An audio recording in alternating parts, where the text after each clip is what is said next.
Well, welcome along to a special feature we're doing to mark the 100th running of the now boodled Cheltenham Gold Cup, the iconic race of the Cheltenham Festival, chasing's Blue Riband. Phil, we're going to look at some notable renewals, 5 of them sort of from recent times, or recentish times, for us recent times. They seem recent to us, I'm sure. Exactly. To other people. Plenty of other people, well, I know Nicole, our producer, will not remember them. But ours, let's start in 1983 with my favourite renewal, probably one of the most famous ones as well, at a training achievement by Michael Dickinson that's still talked about to this day.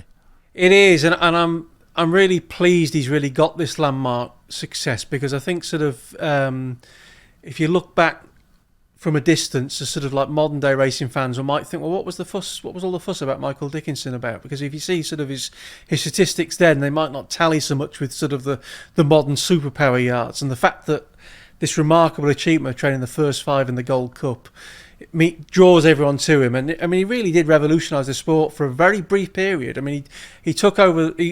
He's kind of like Willie Mullins is now. He's part of a racing dynasty. His father used to run the yard, Tony Dickinson. I think his mother briefly held the licence, and she certainly took over the licence once Michael retired to go to the flat. He took over the licence at the age of 30, having been an amateur jockey previously, and the 3 full years he held the licence, he won the Trainers' Championship, and in the season in question he was breaking records left, right and centre. He ended up breaking both the number of winners trained in a season, which Arthur Stevenson had held, and the prize money totals, and he trained 12 winners on Boxing Day. And the 83 Festival, he went up with a mammoth team of 19 horses went there, which at the time was unheard of. It seems very small fry compared to sort of nowadays with the sort of juggernauts from Mullins and Elliott bringing 50 to 60 horses over a week. Well, what you've got to remember is that the time he was training, his string would never exceeded 55 horses. So 19 out of 55 is a huge proportion. And he actually had a very chastening experience on the first day, because he had a host of favourites got beaten, no winners. He probably felt awful. And normal service resumed on the Wednesday. He trained the winner of the first race, Saban Douar, who was a French bred. Again, this is a sort of, you could see he was always looking at new avenues, new ways of doing things, so he was one of the first to look at the French market. And he just always sort of challenging, won the champion chase and then move it on to the Thursday, and he has the first 5 in the Gold Cup. It was Begorn beat Captain John, Wayward Lad, Silverbuck, Ashley House. I mean, that's a quiz question you'll get asked a lot. If you want to guess what horse finished 6th, Phil? It was Rich D, I think. It was. I used to be able to dine out on that one. I never thought we'd see it again. We haven't seen anything like it since. But Paul Nicholls, during his Golden Era staying chasers, a 1-2-4-5. He was close. It was close, and in fairness, the year before, in the famous Denman Quarto Star, their first meeting, he trained the first 3 that year with Neptune Colons in 3rd. And as you say, yeah, he had 1st, 2nd, 4th and 5th the following year. And I think he had sort of he's had a 2nd, 3rd and 4th as well in that period.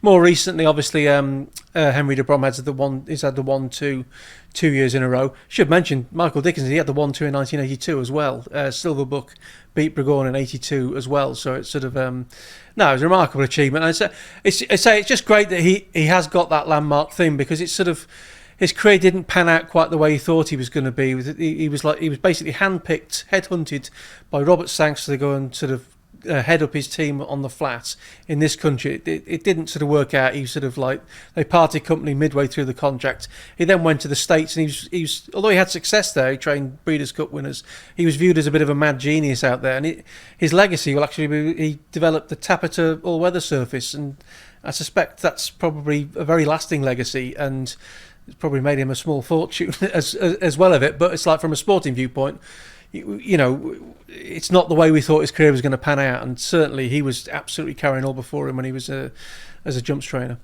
Remarkable trainer, remarkable man. I've interviewed him a few times for Sport and Life. He was my hero growing up. Northern racing fan, the Dickinson era was just a golden one, and I love talking to Michael about the old days. We often have done. 3 years later, 1986, another historic Gold Cup. It was Dawn Run, the first and only horse to complete the Champion Hurdle Gold Cup double. I mean, Phil, the fact it's never been achieved before or since probably says it all about this. It does, and when you look at, there's only been a handful who've tried, and some of the big names, obviously the 2 who came closest prior to her were Beulah and my old favourite Night Nurse, who came very close to winning in 1981, only beaten by a stable companion, ironically. But you just have to sort of think of the 2 tests involved. It's obviously been a talking point more recently, because earlier in the season, should Constitution Hill go chasing, the idea was, could he become a horse to be a Champion Hurdle Gold Cup horse? They're just two completely different tests. As I say, it's sort of, is it 8 or 9 hurdles over 2 miles, and then you've 20 odd fences over 3.25. It's completely different tests. There's stamina involved, the jumping test involved, and jumping, ironically, was sort of the sort of main concern with Dawn Run, because she was effectively a novice. She wasn't technically a novice. She won her first race over fences and then picked up an injury. She was probably the only injury she had in her career. She was notably a durable performer. But when she came into the Gold Cup season, she was very, very little experience, and that blew up on her Cheltenham prep race when she was basically a fence clear. She unseated Tony Mullins at the top of the hill at Cheltenham, the final ditch, and all hell broke loose because, shall we say, she had some strong-willed owners, and she jocked poor old Tony Mullins off the horse twice previously when she come to the Cheltenham Festival. The veteran jockey Ron Barry got the call in 1983 when she was actually runner-up to one of Michael Dickinson's horses, Saban Douar, in a famous renewal of that race. John Joe O'Neill, a great double champion, got the call for the Champion Hurdle win. He then got injured at Aintree. Tony Mullins got the call to replace him again and hacked up in the Aintree Hurdle, and she then went to win 2 famous races in France, including the big French Champion Hurdle, with Mullins riding it. So he thought he got the ride again. She lost it after this famous unseat. John Joe got the call again, and that all played into sort of, there was a huge running debate in the sporting life whether it was fair or not and all that sort of stuff. And this was, I'm not sure it quite translates nowadays to people watching it with modern eyes, but this was the most exciting race I ever watched, certainly the most exciting Gold Cup. And I think that was part of it. You were just on edge at every fence thinking how she was going to jump it. And she put her feet in the water jump and she clouted the fence at the top of the hill. But by and large, she was pretty good other than that. Having said that, between the last 2, looks like third's the best she could hope for. And she rallied really gamely up the hill, a famous win, and the sort of famous Cheltenham scenes, I think, stem back to Dawn Run. A little bit to her winning the Champion Hurdle, but the Gold Cup, the place just went berserk. You've never seen scenes like it. I think they're a bit better equipped to deal with it nowadays, but that kind of euphoria really started there and then. She broke my heart too, because in Seconds Wayward Lad, a horse I adored, for whom Cheltenham wasn't his place. It wasn't the place for another great staying chaser, or a great racehorse, because he was at all sorts of trips. Desert Orchid. His form figures at the Cheltenham Festival, Phil: 11th pulled up, 3rd, 2nd, 1st, 3rd. But if you're going to choose any day to get that first on the board, the 1989 Gold Cup wasn't a bad one. Yeah, and it often goes down as like people's favourite race. It's actually not my favourite race because of what happened to poor old 10 Plus, who fell at the third last when still going strongly in front, and we thought he was okay because he got up, but sadly he picked up an injury which proved fatal. So that's the only reason I don't particularly like this race. But it's it really was, and he deserved a Gold Cup on his CV because he was a tremendous horse. You think the campaign he'd had that season and the wide variety of trips he was running over and running in handicaps and all that sort of stuff, it's exactly the kind of thing you want, and he deserved the Gold Cup. And to be fair, it was sort of from a ratings viewpoint, it wasn't anywhere near his best performance, but it was arguably his most meritorious, because you would not have been critical of the connections had they pulled him out on the day, because it had been testing ground at the meeting anyway. There was a deluge on Gold Cup morning. They had to have the local fire brigade to pump water out down by the last, and you see, if you watch the Triumph Hurdle earlier on the card, they're splashing through mud going to the final flight in that. So it's terrible ground. Everything sort of conspired against him, and it really was his courage which got him home. I actually think there's an argument, had 10 Plus stayed up, he probably would have to settle for third again, because I think both him and Yahoo would probably have beaten him. I think because it was such a relentless galloper, 10 Plus. Yahoo probably didn't want to be in front too soon.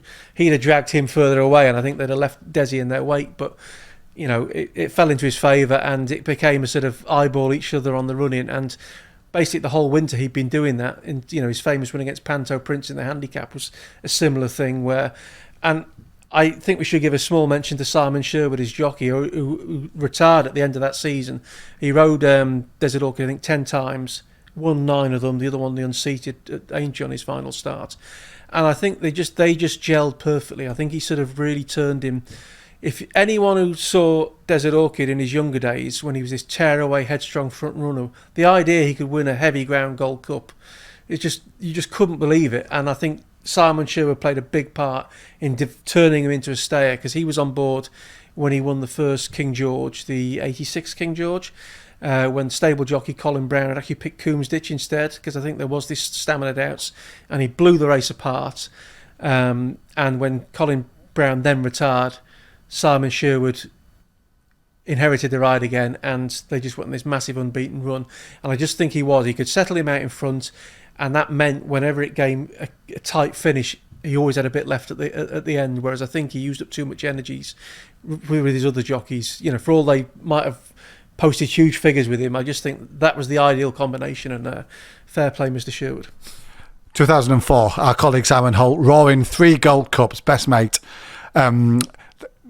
Dominant chaser of an era when it wasn't a Gold. We're going to come on to one shortly. But you look down the list of multiple Gold Cup winners: Golden Miller, Cottage Rake, Arkle. He's in very esteemed company. Yeah, I think that's the way to look at it. It is a hard race to win lots of times. If you compared it with the other championship races at the festival, the Champion Hurdle, the Queen Mother particularly, they have many more repeat winners of that than they do of the Gold Cup, and that can't be a coincidence. Yeah, you've got to be like a special horse to win those races, but it must be that bit more taxing, the Gold Cup, for whatever reason. And yeah, the fact he's won 3 of them in the modern age, he deserves to be lauded. And yeah, obviously we get a bit bogged down with the ratings. I don't think he gets, probably nowadays, he might not get regarded as an absolute great, and I think part of the reason of that was that in the sort of immediate aftermath, we had a number of superstars, probably better horses than him. Obviously, in the 2 mile division, you had Moscow Flyer, was sort of a contemporary of him, and then Sprinter Sacra, and obviously Corto Star and Denman and all those sort of around that. So I think he's a bit in their wake, but just because he was running against sort of not top-notch opposition, it's just the way he went about things. You just, from a very early age, it's a bit like any other sort of top sportsman. Like a great footballer always looks to have time on the ball, if you like, you know what I mean. Roger Federer always looks completely unflustered. Yeah. Best Mate was like that from the word go. He was just like straight as a die as it obstacled. This wonderful athlete, but just completely unflustered. And really, his best win was the second win, where he just looked in a completely different league. So what was probably ordinary opposition by Gold Cup standards, but he had the race won so far. You don't see races the Gold Cup won 4 out like he did that day, sort of thing. So he was a cut above the opposition, and just because I think he was so good, he'd have been able to hold his own against these better horses which came in his wake. He might not have been able to beat them regularly, but he was a top horse. And funny enough, his 3rd win actually probably was his least impressive, and I've just said he was unflustered. I think poor old Jim Colotti became a bit too flustered and panicked a bit, because Paul Carberry kept him in on the sort of home turn between 3 out and 2 out in a perfect piece of race riding. No criticism. I know sometimes jockeys, not letting people up the inner and they can lose their head. No, this was perfectly fair race riding. And Jim Colotti panicked a bit, used up too much petrol to sort of extricate himself, get to the front, and he was hanging on for grim death on the running to hold on from Sir Rembrandt. So don't judge him on his 3rd win. His first 2 wins were a much better sign of what a great horse he was. And he still remembers. There's a statue there, there's an enclosure named after him, so he deserves to be remembered. And finally, you touched upon that era that came shortly afterwards, the Corto Star, Denman, Imperial Commander, Long Run, golden days for the Gold Cup. We'll talk about the 2011 renewal. Yeah, I think we should mention Imperial Commander and Long Run as well as those two, because although clearly we're talking about the era, everyone's going to say Corto Star, everyone's going to say Denman, and we'll forget the other two because they didn't have quite as lengthy careers at the top as those two. But they did beat them at level weights fair and square. Imperial Commander's Gold Cup didn't come out of nowhere. He was only just chinned all out. Corto Star was all out to beat him in the Betfair Chase, so he was very, very much a match for those horses on his day. Obviously, his career didn't last as long as them. And similarly, Long Run, you're going to remember how excited he looked in that. It was just that was such a electric race to watch live, because going down the hill, you had 4 Gold Cup winners briefly, almost sort of alongside each other coming down the hill, when Denman came swooping round and Corto Star was rolling back the years, and then it had whittled down to 3 at the second last, three of them in line. I can't think of 3 Gold Cup winners jumping a late on fence all sort of upsides each other, and then the younger legs of Long Run prevailed up the run to beat Denman and Corto Star, and you thought the world was at his feet then. It didn't quite pan out that way. He still had a perfectly good career. He was third in the next 2 Gold Cups and won another King George, but that was probably as good as it got for Long Run. And in fact, I mean, the amazing thing about Corto Star is the next 2 times those 2 horses meet, he beats him. Yeah, right. Everyone was saying Corto Star should be retired at the end of that season. He came out and beat Long Run twice the following year. But yeah, it was a great era, and we've been blessed. There's been a lot of good Gold Cup winners since the year 2000, and that was probably the peak period. Well, despite appearances and despite the thoughts of 1 or 2 of our colleagues, I mean, Phil weren't around for the ancient, the Golden Miller 1930s, the Icals, but we do remember fondly those Gold Cups. I hope you do as well. And the exciting thing in this year's renewal, we've got a horse in Galloping de Champs with potential to get up to the sort of heights these great horses scaled over in the past. So fingers crossed for another memorable Boodle Cheltenham Gold Cup in the 100th running of the great race.